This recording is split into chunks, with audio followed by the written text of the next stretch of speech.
In the farthest corners of the galaxy, in smoky alien taverns and cramped warship mess halls, there was one story everyone knew, but no one dared tell too loudly.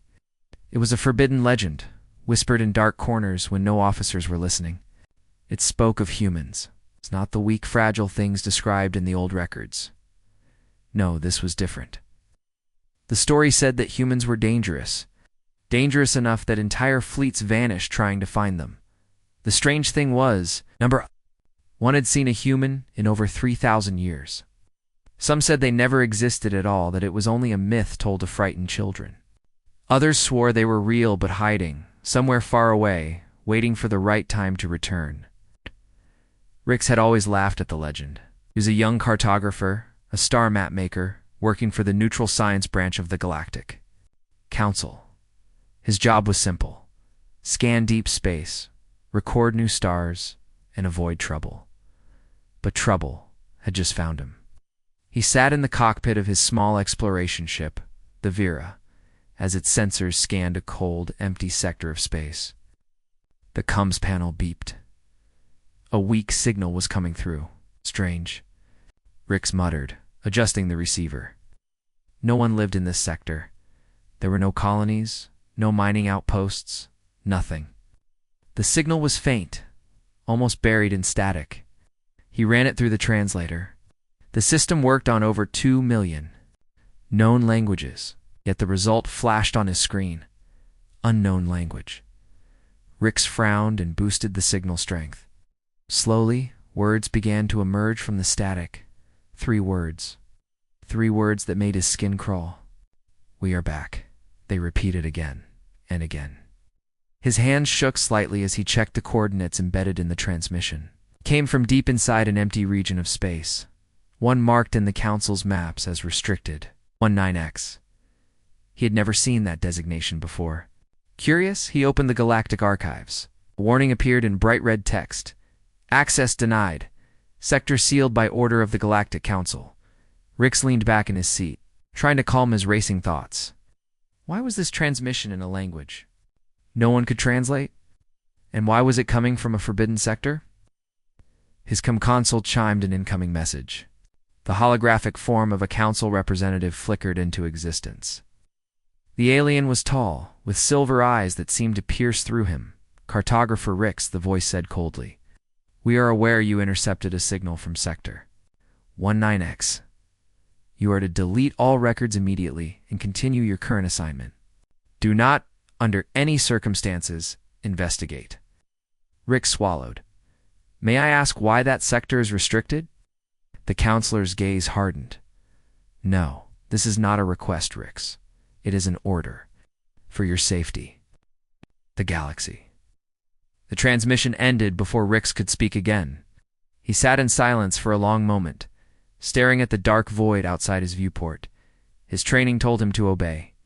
The council did not give warnings without reason, but words kept echoing in his head. "You're back." Something about that voice, cold, calm, and powerful, didn't feel like a simple broadcast. It felt alive, like it had noticed him.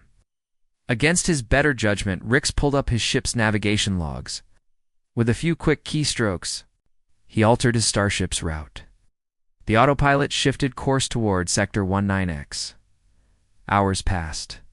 Stars streaked by as his ship cut through the emptiness.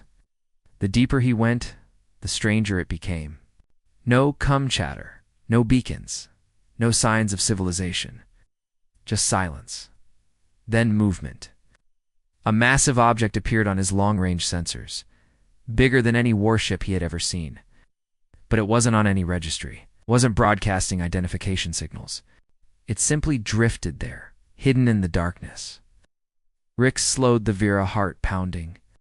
The object's shape was wrong, not the clean, smooth design of modern ships. This was jagged, ancient, scarred. As he adjusted his view, the stars around, it seemed to fade, swallowed by its enormous shadow. His comm system crackled again, but this time there was no static. A voice, clear, deep, and human, spoke directly into his mind. "You should not have come here, Rix." He froze. No radio channel was open. No translator was running. Yet the voice sounded as if the speaker stood right beside him, his breath caught in his throat. Who?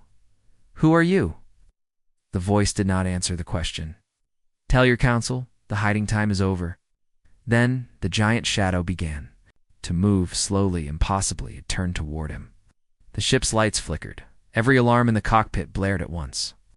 Through the viewport, a shape emerged. Not just a ship, but something older, stranger. Symbols glowed faintly across its hull, and at its center, a single dim light began to pulse. Each flash was in perfect rhythm with his own heartbeat. Yes. Rick gripped the controls, torn between running and staying. The voice spoke again, softer this time, almost like a whisper in the cold vacuum. We are back. We are back.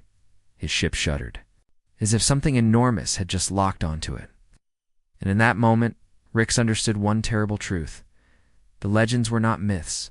Humans were real, and they had just found him. For your story in the galaxy, humans are just a legend. Until now, HFY story in third person. Simple English. Keeping suspense and engagement. Part 2.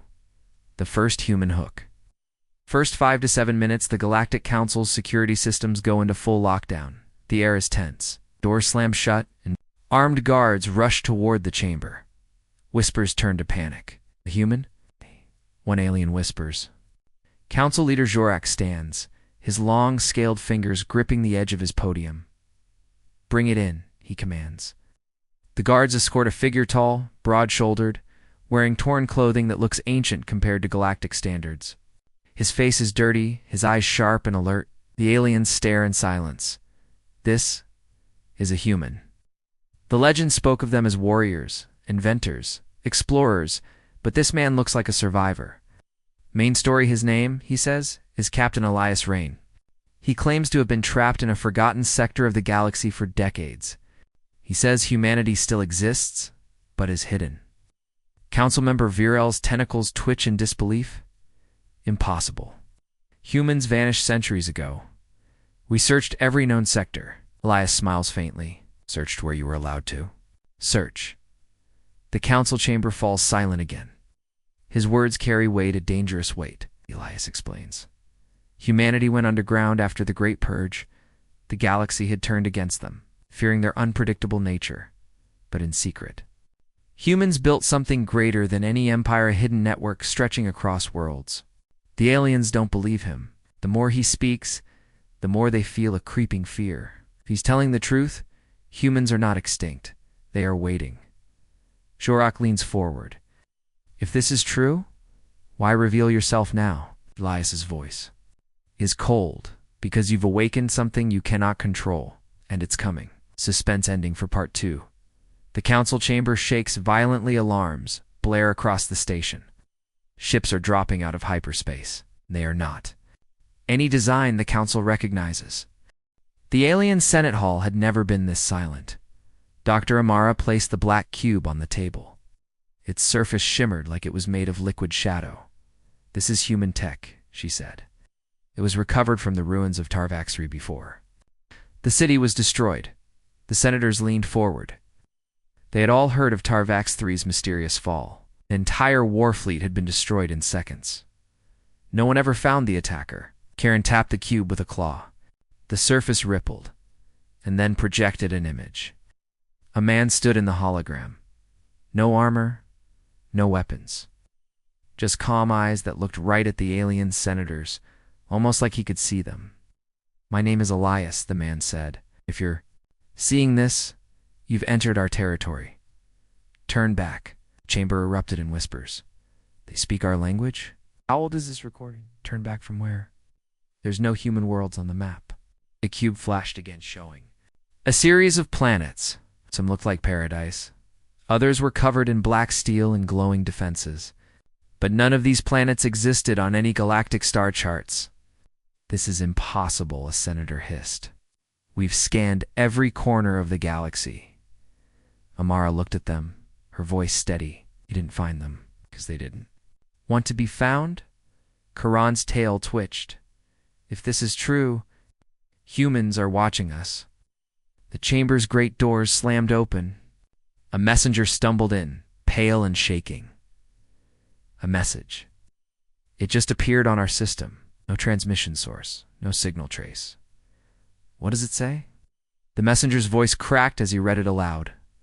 We know you're looking for. Stop. The room fell into an uneasy silence. Somewhere deep in the galaxy, the legends had noticed.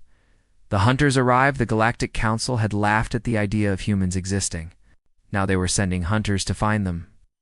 The ship that found Elias returned with recordings.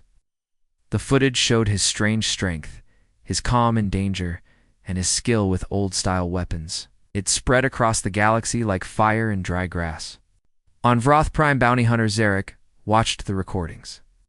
Impossible, he whispered. No creature moves like that. But if the legends were true, capturing a human could make him the richest man alive. Zarek's ship, the Bloodfang, left the spaceport that night.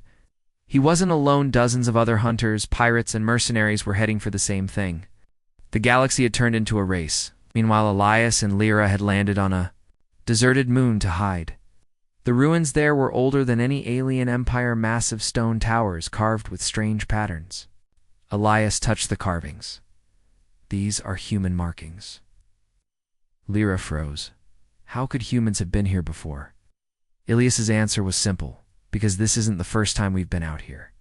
But before they could explore further, the ground shook. Dust rained from the ruined towers. Above, dark shapes blocked out the pale Sun Hunter's ships. Lyra gripped her blaster. They found us. Elias smiled faintly. Good. Let them come. The first wave of mercenaries landed, armored from head to toe. They expected a frightened prey. Instead, they found Elias waiting in the open, holding nothing but a steel blade. The ruins echoed with the clash of metal, the hiss of energy blasts, and the roars of dying hunters. Lyra, watching from cover, realized something terrifying. Elias wasn't just surviving, he was enjoying the fight. The council chamber was silent when Commander Thane entered. Every alien ambassador stared at him as if he had returned from the dead. The last they had heard, he was on a suicide mission with the human pilot. Where is she? The reptilian ambassador hissed. Thane didn't answer at first. He walked to the center of the room and placed something on the tabula, a small metallic emblem. The human emblem. The one no alien had ever touched before. This, he said, was given to me by Captain Mara Voss, before she destroyed the Kellner War fleet, alone. Gasps filled the chamber. The Kellner were feared across the galaxy, undefeated in centuries. The idea that one human could destroy them sounded impossible, lest the legends were true. She's still alive, Thane continued, and she has a plan to stop the Kellner from invading this galaxy again. But she will only speak to those who treat her as an equal. The insectoid diplomat leaned forward, eyes glittering. You mean she demands alliance? No, Thane said, voice low. She demands respect.